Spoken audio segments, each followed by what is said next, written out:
Paano kung sabihin ko sa iyo na isang pangungusap lang, ilang salita lang na binigkas sa tamang sandali, ay pwedeng magpaalab ng agarang atraksyon sa isipan ng isang babae? Hindi dahil sa itsura mo, hindi dahil sa trabaho mo, kundi dahil ang mga sinabi mo ay tumama sa emosyon niya sa paraang hindi niya kayang balewalain. Paano kung kaya mong magsalita sa paraang mapapatingin siya, mapapangiti ng dahan-dahan at magsisimulang makita ka sa ibang paraan, nang hindi mo kailangang magpanggap o subukang kumbinsihin siya sa kahit ano? Ang 6 na pariralang ito ay hindi panloloko. Mga kasangkapan ito. Nakaugat sila sa sikolohiya, damdamin at walang kupas na dinamika ng tao. At kapag nasabi sa tamang paraan, may natatamaan itong malalim sa loob niya. Kuryosidad, hamon, intriga. Binabaligtad nito ang istorya dahil kapag naintindihan mo kung paano kumukonekta ang mga babae sa emosyon at natutunan mong magsalita sa paraang tumatama sa pinakagitna ng damdamin nila, hindi mo na kailangang habulin ang kahit sino kailanman. Ang bawat pariralang ibabahagi ko ay idinisenyo para maisip ka niya kahit matagal nang tapos ang usapan. Kapag ginamit mo ito ng tama, mararamdaman ng mga babae na may natuklasan silang kakaiba sa iyo at ayaw na nilang pakawalan yon. Pero bago tayo dumiretso sa mga gintong salita, gawin mo muna ang isang makapangyarihang bagay. Suportahan mo ang misyon na to. Pindutin mo ang subscribe dahil sa ginagawa mong yan, hindi mo lang ina-upgrade ang sarili mong buhay. Tumutulong ka ring gawing abot kamay ang ganitong kaalaman para sa milyon-milyong lalaking kailangang makarinig nito. Mga lalaking sawang-sawa, nang baliwalain, sawang-sawa sa pagiging kaibigan lang, at sawang-sawa nang hindi mapansin. Kapag sumusuporta ka, lumalago tayo. At kapag lumago tayo, nakakapagbago tayo ng buhay. Iyong buhay, buhay ko at buhay niya. Ngayon, simulan na natin ang mga salitang nagpapakilos sa puso ng babae kahit hindi pa niya alam kung bakit. Parirala una, may kakaibang dating ka. Gusto ko yon. Karamihan sa mga lalaki, iniisip na kailangan nilang purihin ang ganda ng isang babae para makuha ang atensyon niya. Bitiw sila ng papuri gaya ng, "Ang ganda mo" o "Ang sexy mo ngayong gabi", at umaasang may epekto yon. Pero araw-araw naririnig ng babae ang mga salitang yan. Hindi naman ibig sabihin ay ayaw nila ng papuri. Ang problema, karamihan sa mga ito ay walang lalim, puro ibabaw at halatang scripted. Hindi sila nagiging espesyal dahil hindi sila tumatama sa totoong damdamin. Walang spark. Pero kapag sinabi mo ang isang linyang ito, may kakaibang dating, gusto ko yon, biglang bumabagal ang mundo. Nagiging makapangyarihan ang linyang ito dahil tumatama ito sa bahagi ng pagkatao niya na naghahangad ng tunay na pagkilala, hindi lang ng pansin. Ang pagkilalang ganito ay banayad, misteryoso at hindi inaasahan. At pinipilit nito ang isipan niyang gumawa ng isang makapangyarihang bagay. Mag-isip. Magtataka siya kung ano ang nakita mo, ano ang naramdaman mo, ano ang napansin mo. Bubukas ito ng isang loop sa isip niya na hindi basta-bastang magsasara. Sisilip siya sa mga kilos at presensya niya, iniisip, ano kaya yung nakita niya sa akin na kakaiba? Yung paraan ba ng pagkukwento ko, tawa ko, kumpiyansa ko, o yung kaunting kabado ko? At habang ginagawa niya ito, nagsisimula siyang konektado sa sinabi mo. Hindi lang sa isip kundi sa damdamin. Ganyan ang kapangyarihan ng papuring may puwang para sa kuryosidad. Hindi mo sinasabi lahat. Sapat lang ang binibigay mo para magsindi ng spark. At yung misteryo na yan ay lumilikha ng tensyon. At ang tensyon kapag tama ang pagkakagawa ay purong magnetismo. Ngayon, himayin pa natin. Ano ba talaga ang ibig sabihin ng linyang ito? Paano ito gamitin ng hindi tunog corny? Hindi mo ito ginagamit kung kailan lang. Ginagamit mo ito sa sandaling totoo ang koneksyon kapag may binuksan siyang seryosong bagay. Maaring nagbahagi siya ng alaala sa pagkabata, o naging animated siya habang ikinukwento ang passion project niya, o nagbitaw siya ng kakaiba pero matalinong joke na karamihan ay hindi mapapansin. Doon ka titigil sandali. Hayaang huminga ang sandali. Tumingin ka sa kanya hindi sa creepy na paraan kundi sa matahimik at matatag na enerhiya. At sabihin mo ito ng dahan-dahan parang may natuklasan kang mahalaga. May kakaibang dating ka. Gusto ko yon. Ang susi, tono mo. Sabihin mo ito parang may bago kang na-realize. Kung minadali mo o in-over-explain, mawawala ang dating. Ang lakas ng linyang ito ay nasa pagiging understated niya. Hindi mo siya sinusubukang bilibin, pinagmamasdan mo siya. At yun ang bihira dahil ito ang hindi sinasabi ng karamihan. Maraming babayang nakakaramdam ng pagiging invisible sa emosyonal na aspeto. O napapansin sila dahil sa itsura.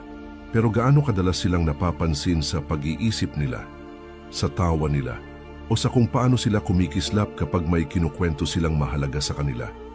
Doon tumatama ang linyang ito. Lumalagpas ito sa pisikal. Parang sinasabi mo, may nakikita ako sa iyo na hindi napapansin ng iba. Pinagmamasdan kita. Namumukod tangi ka.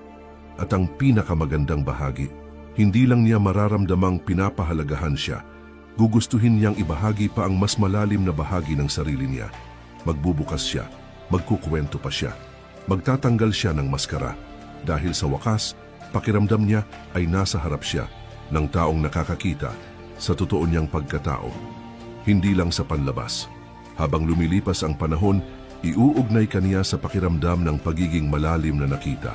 At yang emosyonal na koneksyon ay mas malakas pa sa kahit anong pick-up line, papuri o pagpapasikat. Kaya gamitin mo ang linyang ito, pero gamitin mo ng tama. Gamitin mo kapag totoo ang sandali. At sabihin mo ito sa kalmadong paraan ng isang lalaking hindi lang tumitingin kundi nakakakita.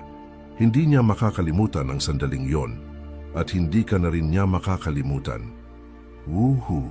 At kahit hindi man nila lubos na namamalayan, nagiging predictable o paulit-ulit ang ganong enerhiya para sa mga babae. At kalaunan, nakakaboring na rin. Pero kapag tumingin ka sa mata ng isang babae, kalmado, panatag, at may tiwala sa sarili, at sinabi mong, gusto ko ang mga babaeng alam kung ano ang gusto nila, biglang nagbabago ang lahat. Hindi mo na hinahanap ang pag-aproba niya. Hindi mo sinusubukang paibigin siya. Nagsasaad ka ng panlasa ng pamantayan at sa simpleng paglipat ng frame, nagiging mula sa sapat ba ako para sa kanya, tungo sa siya ba ang hinahanap ko? Maliit na pagbabago pero may malalim na epekto dahil ngayon siya na ang nagsisimulang magtanong sa sarili, mukha ba akong kumpiyansa sa paningin niya? Halata bang alam ko ang gusto ko? Pumapasa ba ako sa pamantayan niya? Ang ganitong internal questioning ang mismong nagtatayo ng mas malalim na attraction. Hindi ka lang nagmumukhang mapili, kundi pinapalakas mo rin ang mensaheng bihirang marinig ng mga babae. Hindi ako basta para sa kahit sino. Ngayon ito ang sikolohiya kung bakit tumatama ito ng malakas. Ang mga babae sa malalim na antas ay humahanga sa mga lalaking may linaw. Linaw sa isip, linaw sa layunin, at linaw sa pinapahalagahan. Kaya kapag sinabi mong, gusto ko ang mga babaeng alam ang gusto nila, ipinapakita mo na ang hinahangaan mo ay kalinawan sa iba. At dahil dito, mas naipapakita mo rin ang linaw mo sa sarili mo. At yon ang nagpapalalim sa iyo. Nagiging matatag, maaasahan, bihira, at lubos na kaakit-akit. Pero tandaan, mahalaga ang timing ng paggamit sa pariralang ito. Pinakamabisa ito kapag nagpapakita siya ng kahit anong desisyon o leadership. Maaring matapang siyang umorder sa restaurant, diretso siyang nagbahagi ng opinyon, o sinabi niya kung ano ang gusto niya sa buhay. Doon mo ibabagsak ang linyang to. Tumingin ka sa kanya, bahagyang tumango, at sabihin mo ito na may tahimik na paghanga. Gusto ko ang mga babaeng alam ang gusto nila. Tapos tumahimik ka. Hayaan mong lumutang yung salita. Huwag mong dagdagan ng kahit anong malambot o paumanhin. Hindi mo ito sinabi para sa approval niya. Sinabi mo ito dahil yan ang totoo mong pinapahalagahan, at kapag sinabi mo ito na may kalmadong enerhiya, nakakalikha ito ng isang klase ng emosyonal na gravity. Hinahatak siya palapit sa iyo. Napaka-epektibo rin nito kapag tinanong ka niya, anong klaseng babae ang gusto mo? Karamihan sa mga lalaki, natataranta, sasabihin, wala naman akong type, o yung mabait, malabo, madaling makalimutan. Walang dating. Pero kung kalmado mong isasagot, gusto ko ang mga babaeng alam kung ano ang gusto nila, dalawa agad ang naipaparating mo. Nagpapakita ka ng lakas at nagsisindi ka ng hamon. Ngayon, siya na ang mag-uumpisang sukatin ang sarili Niyabatay sa pamantayang ikaw mismo ang nagsabi. Pero ito ang susi. Kapag sinabi mo ito, maging totoo ka rito. Kung siya ay laging pabago-bago ng isip, walang tiwala sa sarili o hindi seryoso, huwag mo siyang habulin. Dahil kapag hinabol mo ang taong hindi tugma sa standard na sinabi mo, nawawala ng bigat ang mga salita mo. Pero kung nananatili kang panatag, kalmado at konsistente, mararamdaman niya ang kaibahan.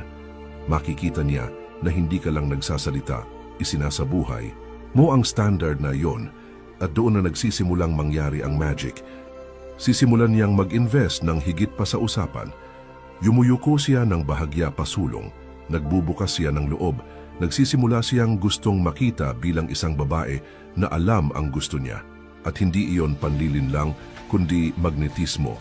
Isa, itong malusog na dinamika kung saan parehong tumataas ang enerhiya ng bawat isa. Hindi naglalaro ng mga laro. Kaya tandaan, huwag magsalita para lang magpahanga. Magsalita para ipahayag ang iyong mga pinapahalagahan. Isang simpleng parirala lang, is it, gusto ko ang mga babaeng alam ang gusto nila. Mababago nito ang takbo ng usapan mula sa iyo, ang palaging naghahabol sa kanya. Maging siya ang nag-iisip kung paano panatilihin ang iyong interes, parirala bilang 3, iyan ang pinakagusto ko sa iyo. Maaaring simple lang itong parirala, pero sobrang lakas ng epekto kapag ginamit ng tama. Isa itong parirala na nagbabago sa iyo mula sa isang pangkaraniwang papuri patungo sa isang lalaki na tunay na nakikita siya. Para sa karamihan ng mga babae, ang ganitong karanasan ay bihira, emosyonal na bihira at hindi malilimutan. Alam mo, karamihan ng mga papuri na natatanggap ng mga babae ay nakatuon sa halata, ang hitsura nila, ang estilo o kaya ang ngiti. At oo, masarap pakinggan ang mga papuring iyon sa sandaling iyon, pero hindi ito tumatagal. Hindi ito lumilikha ng emosyonal na lalim. Hindi ito nagiiwan ng bakas. Bakit? Kasi bawat lalaki napapansin ang nasa ibabaw lang. Hindi kailangan ng galing, insight o emotional na koneksyon para sabihing maganda ka. Pero kailangan ng presensya at kamalayan para sabihing yung passion na meron ka kapag pinag-uusapan mo ang mga layunin mo. Iyan ang pinakagusto ko sa iyo. Iyan ang pagkakaiba ng pagiging nakakalimutan at pagiging hindi malilimutan. Epektibo ang pariralang ito dahil hindi lang ito papuri, kundi isang salamin. Ipinapakita mo ang isang tunay na bagay tungkol sa kanya na hindi napapansin ng iba. Kapag sinabi mo ito, hindi ka nagpapa-impress. Kinilala mo ang isang tiyak na bagay na nagpaparamdam sa kanya na nauunawaan mo siya. Kapag naramdaman ng isang babae na nauunawaan siya ng isang lalaki, nagsisimula siyang magbukas ng ganunang loob sa kanya na hindi niya nagagawa sa iba. Tara, sumisid tayo ng mas malalim. Isipin mo na pinag-uusapan niya ang tungkol sa kanyang karera. Hindi lang ang titulo kundi ang dahilan sa likod nito. Siguro nagiging masigla siya kapag pinag-uusapan niya ang pagtulong sa iba. O baka naman may tahimik na tindi sa kanyang tinig kapag inilalarawan niya ang kanyang ambisyon. Siguro, naging mahina siya sandali at nakita mo ang lakas sa likod nito. Iyan ang iyong sandali. Tumingin ka sa kanya hindi ng sobra ang hype, kundi may kalmadong pagpapahalaga at sasabihin mo, iyan ang pinakagusto ko sa iyo. Yung paraan ng pag-aalaga mo ng buong puso, totoo yon, bihira yon. Ngayon huminto ka muna, huwag agad sumunod. Hayaan mo munang maramdaman niya ang sinabi mo. Ang katahimikan pagkatapos ng mga salita mo ay makapangyarihan. Binibigyan nito siya ng espasyo para damhin ang iyong sinabi. Ito ang ginawa mo sa sandaling iyon. Kinilala mo ang isang makahulugang bagay. Pinaramdam mo sa kanya na siya ay emosyonal na nakikita. Nilikha mo ang isang alaala na kayo lang ang magkasama. Ang isang pangungusap na yon ay nagiging fingerprint sa kanyang isipan. Hindi niya ito malilimutan. Hindi dahil ito ay makata, kundi dahil ito ay tumama sa isang bahagi niya na bihira maabot ng karamihan ng mga lalaki. Lumalakas ang kapangyarihan ng pariralang ito kapag hindi mo ito ginagamit ng sobra-sobra. Hindi mo ito sinasabi sa bawat babae. Hindi mo ito sinasabi ng maaga. Sinasabi mo ito kapag totoo ang sandali, kapag ipinapakita niya sa iyo kung sino talaga siya. At sinasabi mo ito ng may tono na matatag at grounded. dahil hindi lang salita ang mahalaga, kundi ang presensya mo sa likod ng mga ito. Sabihin natin na tinutulungan niya ang isang tao ng tahimik, hindi para magpansin, kundi dahil iyan ang kanyang pagkatao. O baka ipinapakita niya sa iyo kung gaano siya kadeterminado nang hindi nagmamayabang. Baka nagbabahagi siya ng isang emosyonal na bagay at nakita mo ang tapang sa likod ng kanyang mga salita. Doon ka magbagal, ibaba ng bahagya ang boses mo at sasabihin mo, iyan talaga. Iyan ang pinakagusto ko sa iyo. Ang susunod na mangyayari ay hindi lang emosyonal, ito ay magnetic.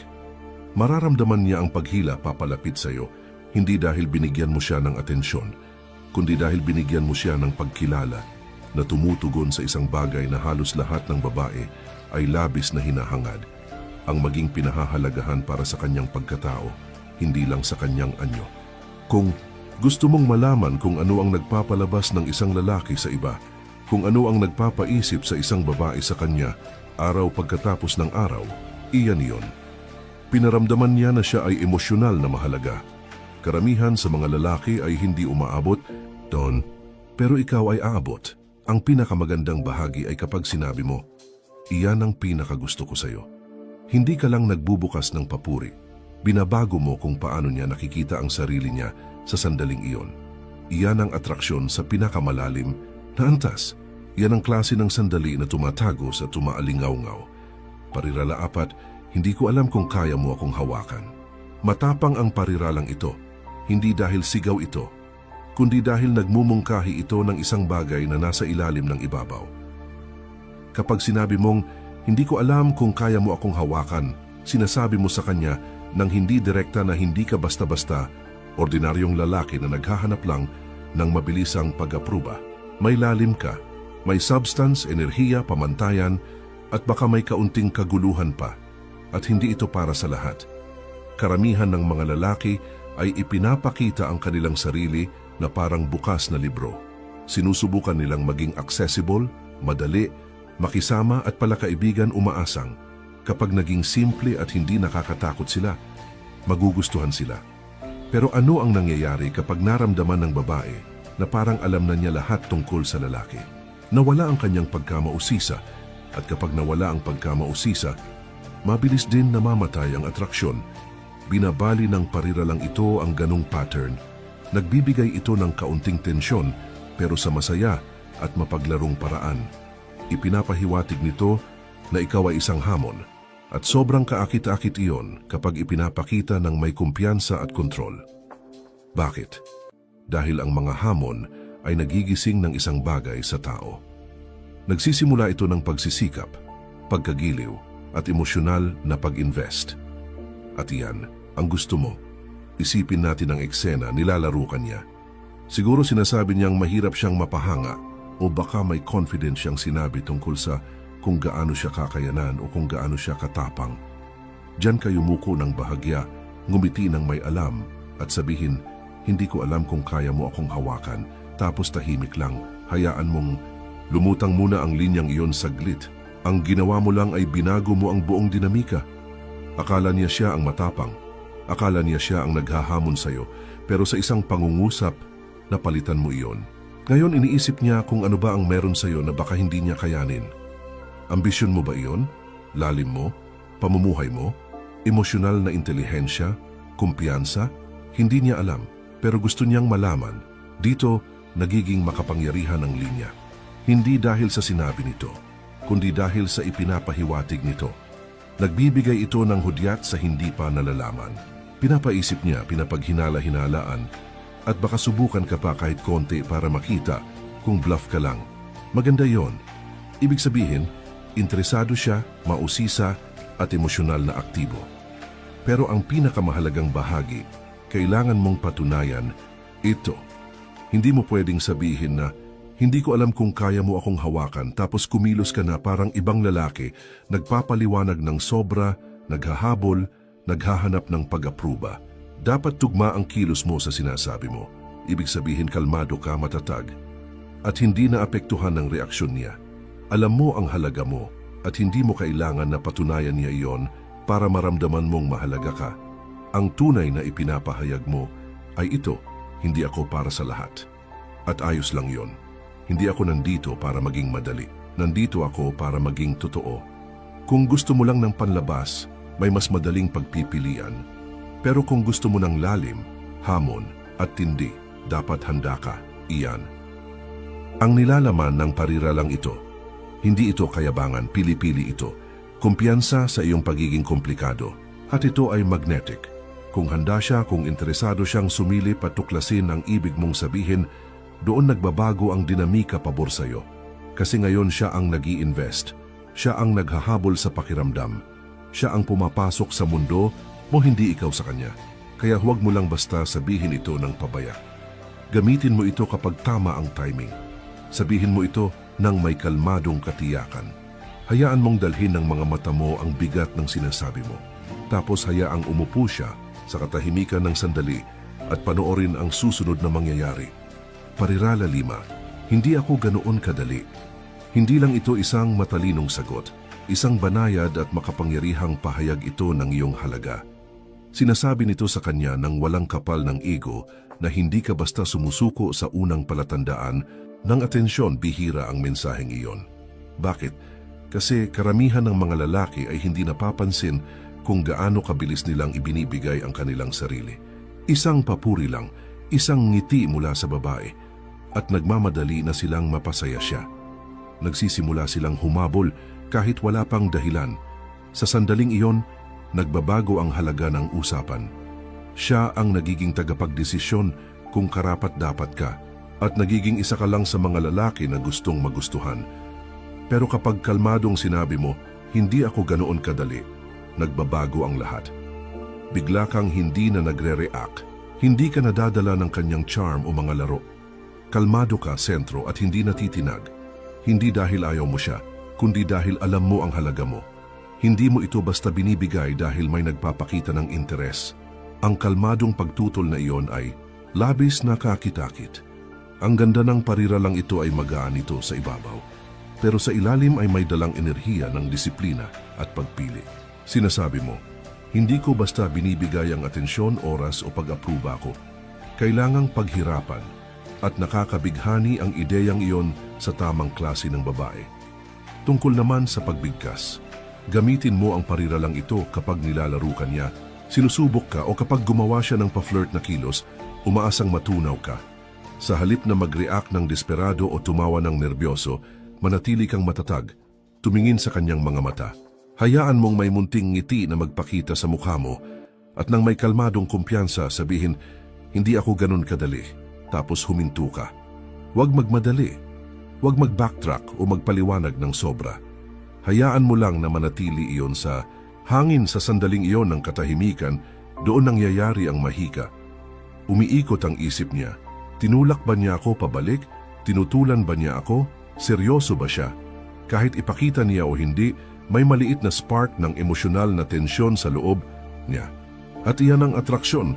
Ang ginagawa mo talaga ay nagtatakda ka ng hangganan ng may alindog. Sinasabi mo na hindi dahil maganda o charming siya, automatic na may access siya sa iyo. Ipinapaalam mo sa kanya na may presyo ang presensya mo. At ang presyong iyon ay pagsisikap, katapatan, respeto at tunay na interes. Bihira ang ganitong klaseng pananaw at tanging mga lalaking may mataas na halaga lang ang nabubuhay dito. Ngayon lalalim pa tayo. Bakit ito epektibo lalo na sa mga romantiko o pa-flirt na sitwasyon? Kasi kapag nakikita ng babae na may pagpipilian ng lalaki pero pinipili ang pagiging piliin, ipinapakita nito ang kontrol. Ipinapakita nito ang lakas. Ipinapakita nito na hindi siya emosyonal na nangangailangan, hindi siya adik sa pag-apruba at hindi siya natitinag dahil lang may nagpapakita ng interes sa kanya. Sa halip na humabol ng pag-apruba niya, sinusuri mo rin siya gaya ng pagsusuri niya sa iyo. Kapag pinapadala mo ang enerhiyang iyon sa masaya, mapaglaro at hindi depensibong paraan, nagiging siya ang lalaking interesado siya. Nagiging siya ang lalaking kakaiba, ang lalaking maaring may mas malalim pa sa nakikita sa ibabaw. Totoo yan, kakit-akit ang misteryo, pero ang misteryo na walang kumpiyansa ay parang kawalan ng seguridad. Ang misteryo na may kalmadong, matatag na kumpiyansa ay hindi mapipigilan. Isa, pangpaalala. Huwag gamitin ang linyang ito bilang isang script o taktika lang. Gamitin ito bilang pagpapahayag ng iyong pananaw sa buhay. Totoo kang hindi ganoon kadali. Totoo kang may mga pamantayan. Kapag namumuhay ka sa katotohanan iyon, kapag hindi lang ito basta linya, dadalhin nito ang napakalaking emosyonal na bigat kapag sinabi mo, kaya sa susunod na sobra ang kumpiyansa niyang lumapit. Sa susunod, na akala niya hawak na niya yung puso mo ng walang effort, ngumiti ka lang at dahan-dahang sabihin, hindi ako ganoon kadali. Panoorin mo ang mangyayari. Panoorin mo kung paano siya magsisimulang magsikap para sa atensyon mo. Hindi yung ikaw ang palaging naghahabol. Kung mamaster mo ang 6 na parira lang ito, hindi lang kung ano ang sasabihin, kundi kung paano ito sasabihin, may magbabago. Mas magiging madali ang mga usapan. Mas lalapit ang mga babae. Mas makikinig sila ng iba. Mas mararamdaman nila ng iba. Hindi ka na maghahanap na maalala ka. Hindi base sa dami ng sinasabi mo, kundi sa vibe mo. Kapag natutunan mong magsalita mula sa ganitong antas ng matatag, na lakas magsasalita ang presensya mo bago ka pa man magsalita. Kung nakatulong ito sa'yo, suportahan mo ang misyon. Mag-subscribe dahil nandito ito para bigyan ka ng tunay na kapangyarihan, hindi puro salita lang. Sa tulong mo, maaabot natin ang libu-libong kalalakihang nangangailangan nito. Mga lalaki na handang tumigil sa pagtanggap ng kung ano ang meron at magsimulang umangat.